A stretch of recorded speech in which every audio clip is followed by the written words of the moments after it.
Chapter 18. 3 days later, Annika explained the cup of kindness policy to the middle-aged brunette. It was written on numerous signs, yet here she was, reciting the words to another curious buyer. So yes, 30% of your purchase goes to countries with those in need. India, Africa. Crystal tapped her shoulder. Isn't Africa a continent? Annika blinked, and then blushed. Oh, yeah, whatever, she knows what I mean. The woman laughed. Don't worry, happens to us all. I'm so bad at geography. Thank you. See? She asked Crystal. With a smile, Annika served the woman her tea. Phone buzzing, Annika slipped it out of her apron and lifted her shoulder, holding it in place. Hey, Celia, what? Annika, the police came to my door this morning, she stammered. Came to my apartment and they found... Whoa, wait, Celia, slow down. Annika absent-mindedly transferred the coffee pot to Jake. What? What happened? Her legs took the lead, taking her on a power walk to the back room where she could hear and think. Detective Harrison and a bunch of policemen came to my door this morning, and Annika, they arrested me. Marching to Detective Harrison's office, Annika opened the door and stood in front of his desk. Detective! He glanced up. Sure, come on in. Blowing out an exasperated breath, she continued. On what grounds did you arrest Celia? Murder and grand theft. Her eyes widened. We got an anonymous tip that she was seen leaving Patrick's around the time of the murder, carrying a large duffel bag. We searched her place and found the duffel and the remaining $32,000 hidden in her closet. What? But that's impossible. That's not what you were thinking? He asked. She bit her tongue. I hate anonymous tips. That's gotta be suspicious, right? Why leave the tip anonymously unless you have something to hide? Kid, most people don't like to get involved. They don't want their name dragged through the media, but they do want to help. She folded her arms across her chest. Or they want to gossip, she muttered. Or lie to get some spotlight or feel special for 2 minutes. Kid, the tip was right. That's all that matters. I'm not so sure. Hands on her hips, Annika confessed. Look, I know she's lied before, but she's changed. I just can't believe this. What do you believe, then? If someone were to give you these facts and you didn't know the person, what would you say? Annika looked away. This is not my emotions leading me this time. I mean, yes, I feel pretty emotional right now, but I'm sure she's innocent. He looked at her, and then sighed, sorting through the files and photos. Annika, I'm sorry, but I've got to do my job. She nodded. No, I get it. Can I see her? Walking down the hallway, Annika approached Celia's cell. A lumpy mattress was her only companion. Memories rushed back. Memories from last year, when Annika had been the one in the jail cell, waiting, wondering, hoping. Waiting to be released, wondering how Cameron was doing, hoping he would recover. Looking up, Celia jumped to her feet. Annika! I don't know what's going on. I think... Hey, Annika soothed. She placed her hands over Celia's freezing ones that gripped the jail bars. It's okay. Take a deep breath. Celia lowered her head and steadied herself. Are you okay? What happened this morning? Detective Harrison told me they brought you here on suspicion of murder and grand theft? Yes, but I think someone's trying to frame me. The police found a ton of money in my closet, but I didn't steal it. Were you carrying a duffel bag when you left Patrick's home that night? No, she stated, just my purse. Was your apartment broken into, where someone could have planted that evidence? She searched for memories, searched for words, murmuring to herself.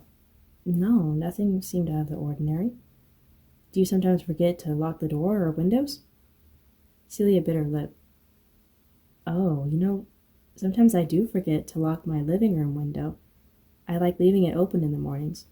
Maybe I left it unlocked one day? Well, winding up in jail should cure you of that mistake, huh? She smiled briefly. All right, tell me everything that happened this morning. Annika pulled out her notebook. Celia wiped her hands over her jeans. Well, the police came to my doorstep with a search warrant.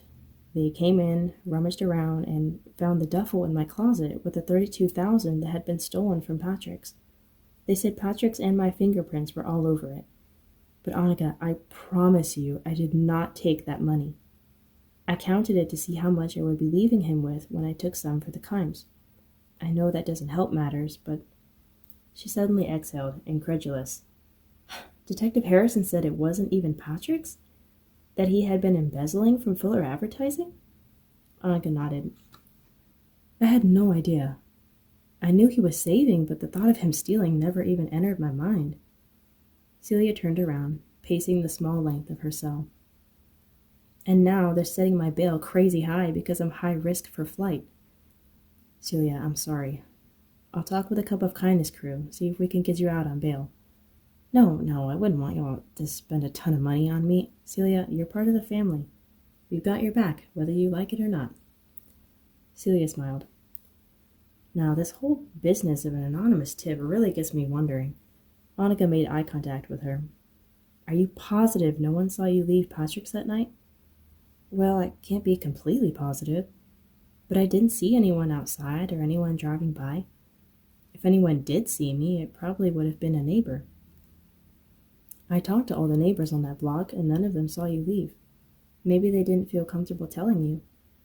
After all, anonymous tips are given by people who don't want to get involved. Annika sighed. True. Annika, concern knitted her brow. Why is this happening? Why now? I gave my life to Christ. Am I being punished for my sins? I thought life was supposed to get better, not worse. You've already been forgiven. Empathy saturated Annika's eyes. Spiritually, life does get better when we have the Lord with us. But whenever someone gets baptized or commits their life to the Lord, Satan throws a temper tantrum. He will do anything to get us to doubt God. Celia, we have to rely on God's goodness and faithfulness more than ever in these times.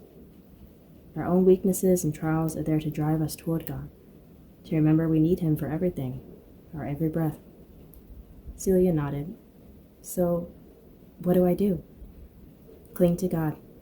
Absorb His word as much as you can. Talk to Him. Listen to Him. Reaching into her purse, Annika pulled out a Bible. He'll never leave you. Celia took it, running her hand over the leather cover. Thank you, Annika. I'm going to do everything I can to get you out of here. That's a promise. Thank you, she said again. Annika backed away, but then stopped. Oh, I almost forgot. Celia, I need your help on something. Okay? Detective Harrison confirmed that a piece of plastic that Cameron found underneath Patrick's couch was in fact a broken piece of a pair of glasses. We know Fuller and Mark wear glasses, but is there anyone else in Patrick's life who wore glasses that you know of? Well, Patrick wore glasses sometimes. He did? They were only reading glasses. He was kind of self-conscious about them, though, so he never wore them at the office or in pictures. Oh. Annika's shoulders slumped. Do you remember him wearing glasses the night he died? Celia bit her lip, thinking. I don't think. Play out the scene in your mind. She closed her eyes, eyebrows furrowed. And then the light bulb flickered. Yes, I do remember. He was wearing them when I hit him with the vase. He put them on because he was going through the mail after he cut me free. So you probably broke them when you hit him. Probably. Mark must have cleaned up the broken glasses too, along with the vase. But she had to be sure. How many pairs did Patrick have? Just one, actually. He lost his other pair a while back and never bothered to replace them. I'll go through Patrick's personal effects then. If his glasses are there, then the broken pair must have belonged to someone else. Like the killer.